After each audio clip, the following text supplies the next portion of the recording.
ninguém vai deixar mais de falar o que a gente acredita, ninguém vai deixar de defender o que a gente sabe que é a verdade. Acabou o tempo do medo. Acabou, Moraes. Acabou. Entenda uma coisa, você perdeu. Você pode pegar a sua caneta e prender mais 10 deputados e censurar mais 100 redes. Acabou o tempo do medo, acabou o tempo da censura, acabou. Hoje o Brasil volta a ser resgatado. Olá pessoal, sejam bem-vindos. O meu nome é Bruno. Se você gosta e apoia o nosso conteúdo, então deixa o seu like e inscreva-se no canal.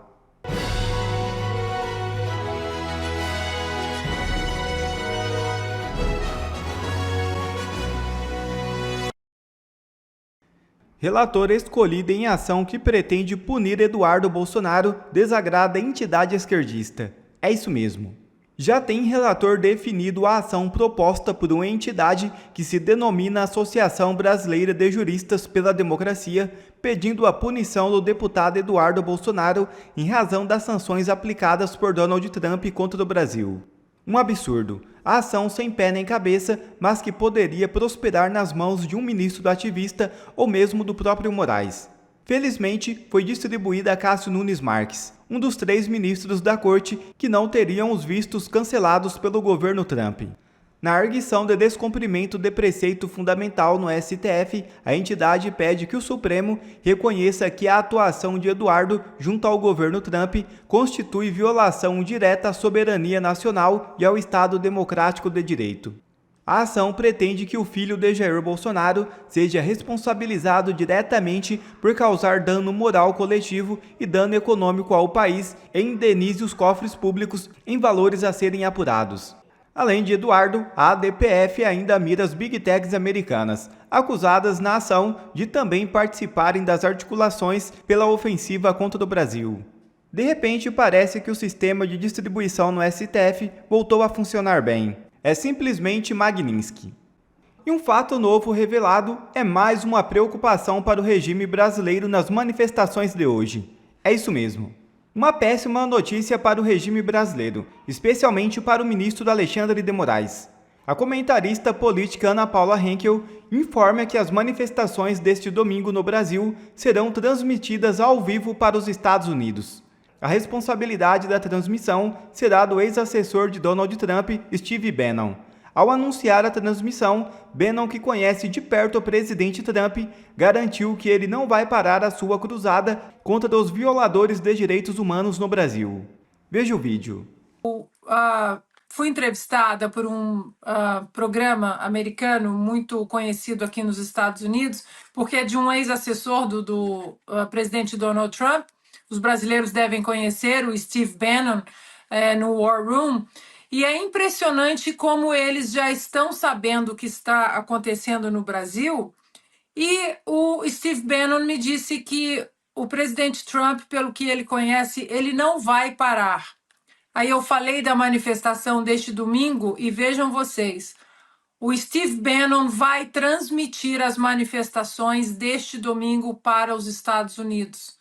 É preciso que nós sigamos com coragem para mostrar ao mundo o que estão fazendo com o nosso país querido, amado, com a nossa Constituição, com a nossa gente.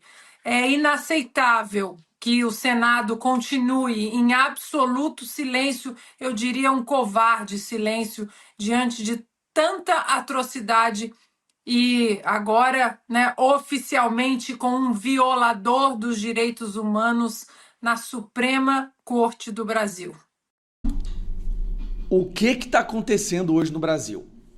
Eu tinha uma expectativa alta, viu? Sabe aquele cara super otimista que acha que o trem vai bombar?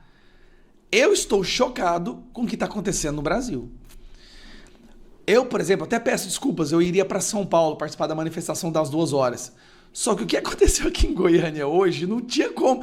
Eu nunca vi Goiânia explodir de gente na rua como hoje. Eu vou mostrar para vocês agora as principais manifestações que já aconteceram e as que vão acontecer. Olha o que aconteceu em Goiânia. Eu vou falar para vocês, do meu coração, Goiânia nunca teve esse tanto de gente na rua. Nunca Goiânia conseguiu botar essa multidão de pessoas numa manifestação.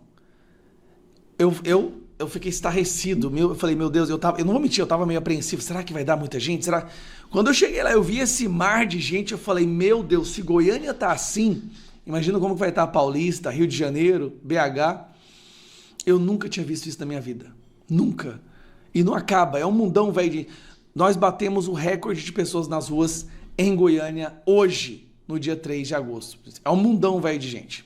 Agora, eu vou mostrar pra vocês uma coisa que o Nicolas fez. O Nicolas jogou no X dele essa frase aqui, ó. Mandem as imagens e vídeos do Fora Lula e Moraes pelo Brasil. Rapaz, você tá preparado? Isso aqui, cara, esse dia hoje foi magnífico. Está sendo magnífico.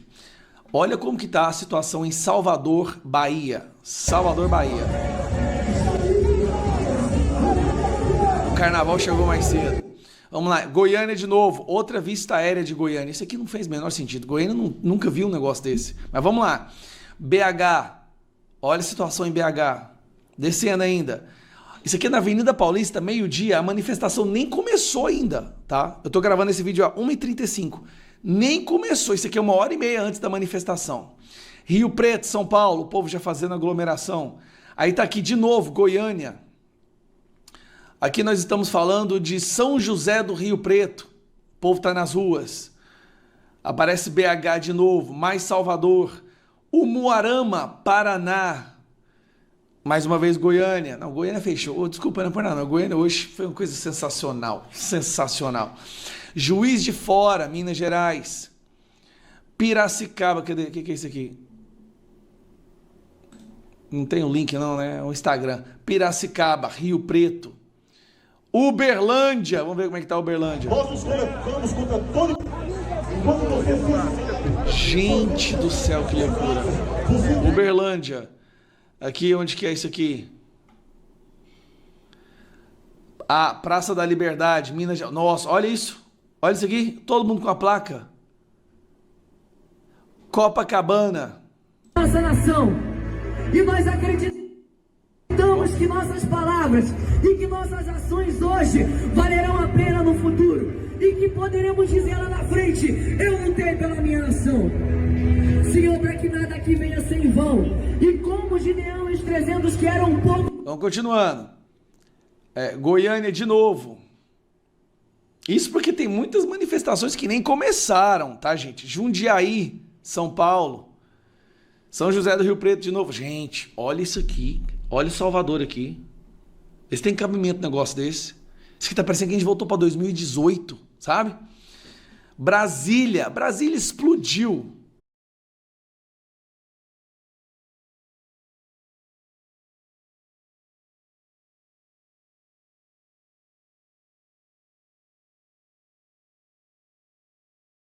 E vamos lá. Ribeirão Preto, de novo aqui. Não acaba mais. Olha o Bolsonaro aí mandando oi pra galera. Ele tá assistindo tudo. Belém do Pará.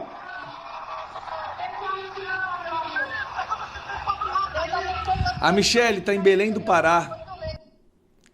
Campo Grande, Mato Grosso do Sul. Por mais que tentam colocar um ambiente de... Aí tá a Michele no Pará. Belém do Pará. Olha isso aí, Belém do Pará.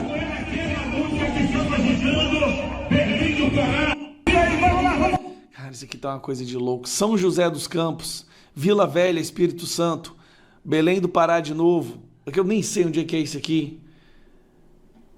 O povo postando as imagens. Olha, Copacabana. Há 40 minutos atrás. Bahia com o Capitão Alder. Cara, não acaba. Não acaba mais. Balneário Camboriú. Olha como é que tá Balneário Camboriú, gente. Cadê essa porcaria aqui? Olha como é que tá Balneário Camboriú. Cadê, gente? Bota aqui. Olha só o tanto de gente em Balneário Camboriú. Não, e não acaba. Não acaba mais. É gente pra tudo que é lado, que não acaba. É gente demais da conta no Brasil inteiro. Meu Deus do céu. Aqui o Eduardo postou Avenida Paulista, né? Galera, o tempo do medo acabou. Essa é a verdade. O tempo do medo acabou. E 7 de setembro nós vamos estar nas ruas de novo. Ninguém vai deixar mais de falar o que a gente acredita, ninguém vai deixar de defender o que a gente sabe que é a verdade. Acabou o tempo do medo. Acabou, Moraes. Acabou. Entenda uma coisa, você perdeu. Você pode pegar a sua caneta e prender mais 10 deputados e censurar mais 100 redes. Acabou o tempo do medo, acabou o tempo da censura, acabou. Hoje o Brasil volta a ser resgatado. Começou a virada, eu acho, né? A gente viu aí, estamos comentando desde cedo aqui, conversamos com o Eduardo Bolsonaro, o STF que estava querendo peitar a Magnitsky já recuou, o Lula que faria um pronunciamento em rede nacional de rádio e TV na quinta-feira resolveu não fazer. Então, o povo na rua hoje, a gente se enche de esperança, Consta. Obrigado pela participação. É um prazer, Lacombe, oi Ludmila, toda a audiência, a bancada. Veja, é isso, né? Foi um choque de estamina, foi uma injeção de esperança no povo brasileiro. A Magnitsky, ela teve um simbolismo muito forte, porque nós vimos, vamos ser sinceros aqui, né? Nós vimos perdendo batalha atrás de batalha. Alexandre de Moraes só dobrava a aposta, os patriotas presos políticos sofrendo, ainda temos muitos, numa situação deplorável e com risco até de vida, né? Mas nós tínhamos humilhações constantes impostas aos patriotas e, de repente, o jogo dá uma virada. De repente, a gente sente aquele gostinho de justiça, aquela sensação de que os nossos algozes não estão impunes, não estão blindados. Chegou a cavalaria de fora, muito forte, veio dar apoio e a gente percebeu que a gente tem que fazer a nossa parte. É o Brasil que vai ter que reverter esse quadro, é o Brasil que vai ter que se libertar. É assim que aconteceu em todo lugar em que foi possível, de alguma forma, reverter um regime em vias de se tornar totalitário, tirânico e absolutista. O Brasil ainda não é a Venezuela, mas está próximo, e agora o brasileiro sente que, se fizer a sua parte, ele consegue reagir. Reaja, Brasil. Esse é o mote de hoje. E voltou a atrair muita gente que não ia há muito tempo. Eu sei que eu conheço familiares e amigos que estavam desesperançosos ou cansados, né? E eles estão hoje em Copacabana, eles estão na Praça da Liberdade em Belo Horizonte, eles estão se preparando para Paulista. Então, Lacombe, é uma mensagem, é um brado retumbante, né? É uma mensagem clara para a turma do STF e todos aqueles que ousarem agir como cúmplices do Alexandre de Moraes depois das sanções. Isso é só o começo. Tem um arsenal à disposição do governo Trump e esse arsenal vai ser usado. Historicamente foi usado, o Trump não está blefando, não está brincando, outros ministros vão acabar sendo sancionados, isso vai ter impacto sério na vida deles, né? E o povo brasileiro percebeu, a hora é essa, a hora de tentar mostrar que não deu certo a estratégia de nos acuar, de nos intimidar com 8 de janeiro, com prisões arbitrárias de 14 anos, 17 anos a inocentes, não deu certo. O povo está aí, o povo está nas ruas e o povo não vai aceitar levarem na mão grande e criarem uma Venezuela bem debaixo do nosso nariz. Então, uma mensagem muito importante, é o começo, não é a última manifestação, não existe bala de prata, não existe um dia D que você consegue libertar o povo do nada, é uma luta constante, é uma luta contínua, mas o povo brasileiro está fazendo sua parte. Costa, fica mais um pouquinho com a gente vai tentar fazer o seguinte, você não vai ao Rio de Janeiro, a sua cidade é o quê? Uns 2 anos já, mais ou menos? Quase 3. Quase 3. A gente vai tentar colocar você para falar com a turma lá de Copacabana, vamos ver se a gente vai conseguir, o Ala está tentando. Lud, reaja Brasil, a turma voltou, todo mundo voltou para as ruas, manifestações no país inteiro, não só nas capitais. A gente está impressionado com as imagens, principalmente de Copacabana, de Goiânia, Brasília, mostramos Ribeirão Preto, Salvador, que está lá, infelizmente, nas mãos do PT, a Bahia de um modo geral. Salvador também com uma manifestação enorme. O povo voltou, a gente está na maior esperança aqui, Lud. Bom dia, Lacombe, bom dia, Consta, bom dia, Alan, Max, pessoal aí da Timeline, os espectadores. Bom, eu acho que a Magnitsky deu uma injeção de ânimo na galera, né? Tava todo mundo meio desanimado, as coisas, como a gente falava, estavam acontecendo, mas enquanto não acontece aquela grande pancada, né, o big stick. Enquanto isso não acontece, o pessoal fica desanimado. Mas agora o pessoal viu que realmente a coisa aconteceu. Então, o grande vilão, né, está no final da novela, está claramente sofrendo os efeitos de tudo aquilo que ele fez durante todos esses anos. Todas as maldades que ele praticou agora estão se voltando contra ele, o que é uma coisa natural, eu diria. São coisas da vida. A vida é assim. Então, era o que a gente sempre esperava e sonhava acontecer. A gente vê o vilão do final da novela sendo punido, de alguma forma, pela vida. Então, não veio ainda a punição via judicial, mas já está ocorrendo uma punição vinda dos céus. Eu acho que Deus está mandando já a punição dele para a gente ver nessa vida, e com a ajudinha, com o empurrãozinho aqui dos nossos amigos dos Estados Unidos. Então, é claro, esse empurrãozinho, ele já aconteceu, e aconteceu realmente forte. Primeiro vieram as tarifas, era até mais do que eu imaginava que ia acontecer, eles mandaram as tarifas, e depois vieram os vistos, né? Veio o corte dos vistos, e agora veio a Magnitsky, que é aquela pancada terrível e definitiva, eu diria, na vida do sujeito. Então veio a avalanche para cima do Alexandre de Moraes. E isso agora o povo se sente vingado, eu diria. Então, mesmo as pessoas que não foram diretamente atingidas, que não perderam passaporte, não perderam contas bancárias, mesmo essas pessoas, os patriotas, eles sofrem vendo a injustiça acontecer com outras pessoas. Né? O Clezão perdeu sua vida, um monte de gente aí tendo que se exilar, perdendo conta, perdendo rede social, perdendo dinheiro, enfim. Essas pessoas sentem a injustiça, essas pessoas, embora não esteja acontecendo com elas, elas sofrem vendo a injustiça acontecer. E são pessoas boas, porque aquele que sofre vendo a injustiça é uma pessoa que tem uma bondade dentro de si. Então, a gente vê como o Brasil está assim, abarrotado de pessoas boas. Então, essas manifestações de hoje são uma manifestação dessa bondade do povo e uma manifestação assim, de que Deus não abandonou o Brasil. A gente está vendo agora as coisas acontecerem com mais clareza, e é isso que eu acho que a gente tem aí para os próximos meses. A gente conseguiu, pelo menos, depois tivemos alguns problemas, vários problemas com a internet de BH, estão até falando, estão usando bloqueadores de sinal, mas o Eduardo Bolsonaro a gente conseguiu colocar no telão em BH, fez um discurso importante, ouviu lá os gritos de agradecimento, porque a gente lembra, consta no início, era aquele deboche, e aí acusando o Eduardo Bolsonaro de estar coagindo, né, coação, a Ludmila pode falar depois, uma coação sem violência, né, sem ameaça grave, e agora todo mundo entendeu que o trabalho do Eduardo Bolsonaro aqui nos Estados Unidos é primordial, consta, né? Se não fosse por ele, talvez não estivéssemos agora respirando de novo os ares da esperança. Talvez a gente deva agradecer até ao Lindinho, né? Ele que começou com essa história de pedir apreensão do passaporte e prisão. Isso fez com que o Eduardo Bolsonaro ficasse aqui nos Estados Unidos, e nós sabemos disso, né? Vocês na timeline, a Ludmila, eu, dá um grau de liberdade maior para falar e agir aqui. Então o Eduardo fez um trabalho brilhante, com a ajuda do Paulo Figueiredo, que merece também os créditos, e toda a equipe que está por trás disso. Conseguiram chamar a atenção da equipe da Casa Branca para o que acontecia no Brasil, mostrando farta documentação, né? E deu no que deu.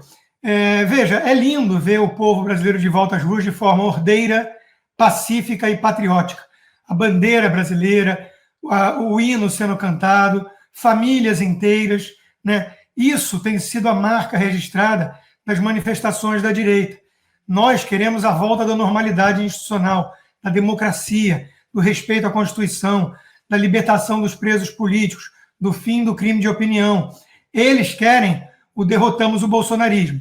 Eles querem as prisões políticas, o crime de opinião e a censura, né? Então nós estamos nesse cabo de guerra, nós estamos nessa batalha, que eu sempre repito, é uma luta mais espiritual até do que política, né? É uma guerra cultural também, porque eles aparelharam várias instituições e fazem doutrinação ideológica, lavagem cerebral. Imagina o pobre coitado que se informa só pela Globo News hoje em dia, né? Tem uma visão de mundo totalmente distorcida da realidade. Então, nós estamos furando as bolhas, nós estamos conseguindo vencer essa batalha e mostrar que eles não vão conseguir controlar as ruas e as redes sociais.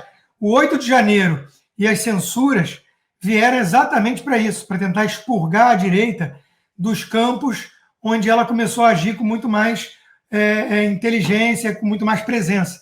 As redes sociais e as ruas que passaram a ser nossas, né?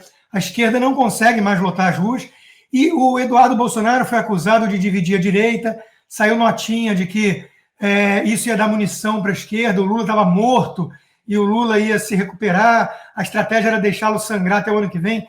Tudo balela, isso é discurso de tucano, porra. Isso é discurso de tucano. Tá aí, até a pesquisa do Datafolha dizendo que a rejeição do Lula continua acima de 40%.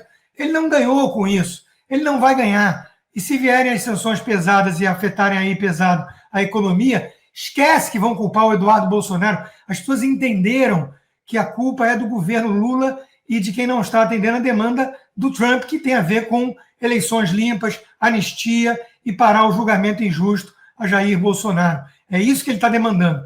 Então, economia em frangalhos, é óbvio que pune o governo incumbente.